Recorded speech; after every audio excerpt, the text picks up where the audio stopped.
പ്രധാനമന്ത്രിയുടെ മുസ്ലിം വിരുദ്ധ പരാമർശത്തിൽ പ്രതിഷേധം ശക്തം. നരേന്ദ്രമോദി പെറ്റി പൊളിറ്റീഷ്യനാണെന്ന് കോൺഗ്രസ് അധ്യക്ഷൻ മല്ലികാർജ്ജുൻ ഖാർഗെ വിമർശിച്ചു.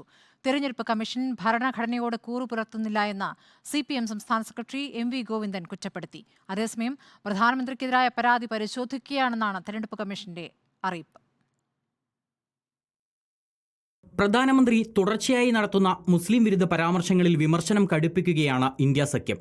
മോദിക്കെതിരെ രൂക്ഷഭാഷയിലായിരുന്നു കോൺഗ്രസ് അധ്യക്ഷൻ മല്ലികാർജ്ജുൻ ഖാർഗെയുടെ പ്രതികരണം. He is acting like a petty politician.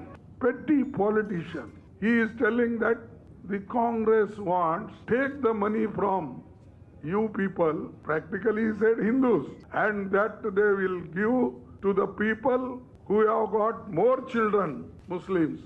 I think my Prime Minister should read more about the history of the country.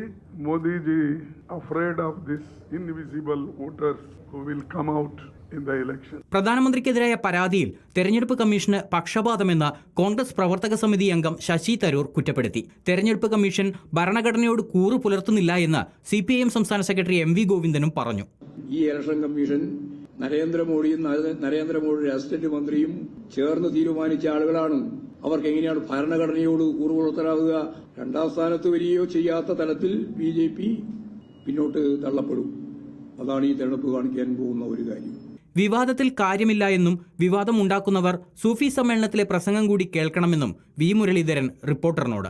മുസ്ലിങ്ങൾ പ്രധാനമന്ത്രിയുടെ എല്ലാ പ്രസംഗങ്ങളും കേട്ടിട്ടുണ്ട്. പ്രധാനമന്ത്രി സൂഫി സമ്മേളനത്തിൽ നടത്തിയ പ്രസംഗം കൂടി ആരെങ്കിലും ഒന്ന് കേട്ടു നോക്കണം.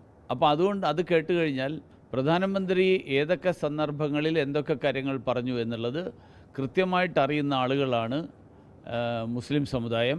കോൺഗ്രസിന്റെ ന്യൂനപക്ഷ പ്രീണനം ഉയർത്തി ഉത്തരേന്ത്യയിൽ പ്രചാരണം ശക്തമാക്കാനാണ് BJPയുടെ നീക്കം. അതിനിടെ പ്രധാനമന്ത്രിക്കെതിരായ പരാതി പരിശോധിക്കുന്നതായി തെരഞ്ഞെടുപ്പ് കമ്മീഷൻ അറിയിച്ചു.